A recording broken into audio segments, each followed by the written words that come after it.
जय जय रघुवीर समर्थ। जय जय रघुवीर समर्थ। जय जय रघुवीर समर्थ। उपस्थित सर्व श्रोतेजन हो, चैतन्य आत्मन हे चॅनल आपणा सर्वांचं आजच्या ग्रंथ वाचनाच्या उपक्रमात हार्दिक स्वागत करीत आहे। आमचा आजचा ग्रंथ वाचनाचा 73वा दिवस 14 मार्च 2026 शनिवार। सध्या आपण सार्थ श्री दासबोध या समर्थलिखित महान ग्रंथाचं क्रमशः वाचन करीत आहोत। तेव्हा आजच्या वाचनाला सुरुवात करण्यापूर्वी आपण प्रथम समर्थ श्री रामदास स्वामी यांना गुरुवंदना अर्पण करूया। गुरुर्ब्रह्मा गुरुर्विष्णू गुरुर्देवो महेश्वरः गुरुर्साक्षात् परब्रह्म तस्मै श्री गुरवे नमः। तस्मै श्री गुरवे नमः। तस्मै श्री गुरवे नमः। जय जय रघुवीर समर्थ। आता आपण सार्थ श्री दासबोध या ग्रंथाच्या श्रवणाची फलश्रुती वाचूया। या फलश्रुतीचे वर्णन समर्थ श्री रामदास स्वामी यांनी सार्थ श्री दासबोध या ग्रंथातील पहिल्या दशकातील पहिल्या समासात केलेले आहे। या फलश्रुतीचे वर्णन आता आपण वाचूया। सर्व संशय एकदम नाहीसे होऊन क्रियेमध्ये म्हणजे आचारामध्ये ताबडतोब फरक पडतो। येथे श्रीयुत रामदास स्वामी आपल्याला सांगू इच्छित आहेत की जो व्यक्ती सार्थश्री दासबोध या ग्रंथाचे नित्य नियमाने वाचन किंवा श्रवण करील त्या व्यक्तीच्या आचारामध्ये वागणुकीमध्ये ताबडतोब फरक पडतो। सायुज्य मुक्तीचे रहस्य कळून येऊन तिच्या प्राप्तीचा सुलभ मार्ग सापडतो। दुसऱ्या बिकट साधनांचे कारण पडत नाही। अज्ञान दुःख व भ्रांती यांचा नाश होऊन तत्काळ ज्ञानाचा लाभ होतो, अशी या ग्रंथाची फलश्रुती आहे।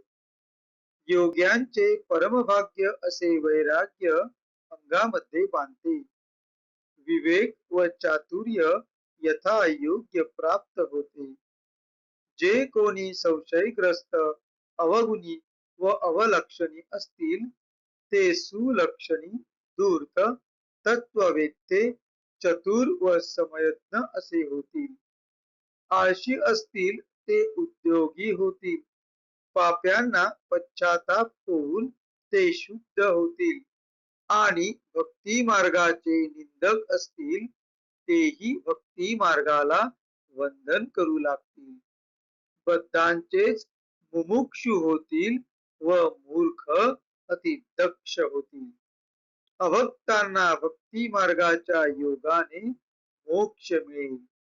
अनेक दोषांचा नाश होऊन पतित असतील तेच पावन होतील। तात्पर्य हा ग्रंथ नुसता ऐकल्याने प्राण्याला उत्तम गती मिळेल। देहबुद्धीमुळे येणारे अनेक प्रकारचे धोके, संशयाचे अनेक धागे दोरे, संसारातील अनेक उद्वेग हा ग्रंथ ऐकल्याने नाश पावतील। हा ग्रंथ ऐकल्याने अधोगती चुकून मनास विश्रांती व समाधान मिळेल, अशी या ग्रंथाची फलश्रुती आहे। ज्याचा भावार्थ जसा असेल तसे त्याला फळ मिळेल। जय जय रघुवीर समर्थ. आता आपण ग्रंथाच्या क्रमशः वाचनास सुरुवात करूया.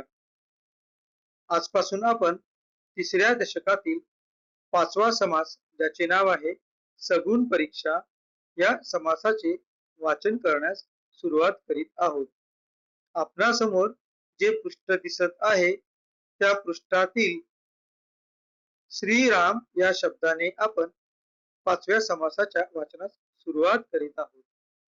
श्रीराम. पुढे गेला विदेशासी, प्राणी लागला व्यासंगासी, आपल्या जीवेसी सोसी नाना श्रम, ऐसा दुस्तर संसार करिता कष्टला थोर, पुढे दोन्ही चारी संवत्सर द्रव्य मेळविले, सवेची आला देशासी, तो आवर्षण पडिले देसी, तेने गुणे मनुष्यासी बहुत कष्ट झाले, एकांच्या बैसल्या अमृत कळा, एकांच तंद्री लागली डोळा, एके कापती चळचळा दैन्यवाणी, एके दीन रूप बैसली, एके सुजली एके मेली, ऐसी कन्या पुत्रे देखिली अकस्मात डोळा, तेने बहुत दुःखी झाला देखोनिया, उघड आला प्राणी आक्रंदो लागला दैन्यवाना, तव ती अवघी सावध झाली, म्हणती बाबा बाबा जेऊ घाली, अन्ना लागी बिडकली झडा घाली ती, गाठोडे सोडून पाहती, हाता पडिले तेची खाती, काही तोडी काही तोंडी काही हाती, प्राण जाती निघोनी, तातडी तातडी जेऊ घाली, तो ते जेविता जेविता काही मेली, काही होती दादावली, तेही मेली अजीर्णे, ऐसे बहुतेके मेले, ऐसे बहुतेके मेली, एक दोन्ही मुले उरली, तेही दैन्यवाणी झाली, आपुले माते वाचुनी. जय जय रघुवीर समर्थ. आता या 10 ओव्यांचा आपण मराठीतील अर्थ पाहू. आपणासमोर जे पृष्ठ दिसत आहे त्या पृष्ठातील शेवटून 6वी ओळ 1 या अंकाने सुरू होते. पुढे परदेशात जाऊन या शब्दांनी त्या वाक्याची सुरुवात होते. तेथूनच आपण आजच्या मराठीतील भाषांतराच्या वाचनास सुरुवात करूया.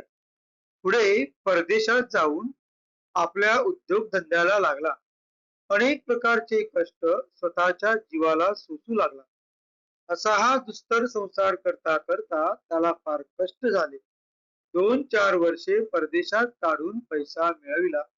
नंतर आपल्या गावी येऊन पाहतो तो साऱ्या देशात अवर्षणाने दुष्काळ पडलेला असून त्या योगे माणसांचे फार हाल चालले आहेत. घरची माणसे अत्यंत हालात होती. एकाची गालफडे बसली होती तर एकाने डोळे पांढरे केले, एकाचे प्राण डोळ्यात आले होते, एकाचे प्राण डोळ्यात आले होते, एक केविलवाणी अशी थरथर कापू लागली होती, एक दीन होऊन बसली आहे, एक सुजलेले एक मेलेले, अशी कन्यापुत्रांची झालेली दशा त्याच्या दृष्टीस एकदम पडली. असा तो भयानक देखावा पाहून त्याचा दुःखाने गळा भरून उघड आला व दीन होऊन तो ओक्साबोक्सी रडू लागला. त्याचा आवाज ऐकताच मुले सावध झाली. बाबा जेवायला घाला, खायला द्या, असे म्हणून अन्नासाठी अपापलेली ती मुले गाठोड्याशी झेप घेऊ लागली. गाठोडे सोडून पाहून जे हाती पडेल ते ती खाऊ लागली. एक घास तोंडात व एक घास हातात, अशा स्थितीत काहींचे प्राण गेले. घाई घाईने हा कोणाकोणाला खायला घालू लागला. तो खाता खाताच काही मेली. काहींनी अधाशीपणाने फार खाल्ल्याने त्यांना अजीर्ण होऊन तीही मेली. अशा प्रकारे बहुतेक मुले मेली. 1-2 मुले राहिली, तीही आई नसल्यामुळे, आई मरण पावल्यामुळे पोरकी दिसू लागली. जय जय रघुवीर समर्थ. या पुढील वाचन आपण पुढील भागात करूया. आता आपण समर्थ श्री रामदास स्वामी यांना कृतज्ञतापूर्वक वंदन करून आजच्या ग्रंथ वाचनाच्या उपक्रमाची सांगता करूया. शुका सारिके पूर्ण वैराग्य जाचे, वशिष्ठा परी ज्ञान योगेश्वराचे, कवी वाल्मिका सारिका मान्य ऐसा, नमस्कार माझा सद्गुरु रामदासा. जय जय रघुवीर समर्थ. उपस्थित सर्व श्रोत्यांना पुन्हा एकदा नमस्कार, धन्यवाद, खूप खूप आभार. भेटू पुढच्या भागात. जय जय रघुवीर समर्थ.